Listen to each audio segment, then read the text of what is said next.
Okay guys, Saturday afternoon. So 3:37 in the afternoon na guys. So check na muna natin yung ating harvest para sa ating 24 volt system dito sa ating SRNE solar charge controller. So arrow down natin.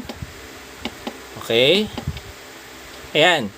2038 watt hour na yung harvest natin. So maganda-ganda yung laban natin ngayong araw na to guys. And ito pala update natin, no. As an update is na-install na natin yung ating EPEver solar charge controller. So kapalito nung POMR, tinanggal muna natin si POMR and sinubukan natin tong ating bagong solar charge controller.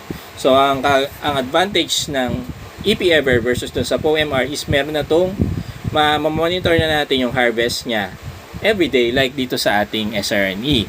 And besides that, meron din siyang built-in Bluetooth guys. So ma-access natin yung ating parameters through our phone, no?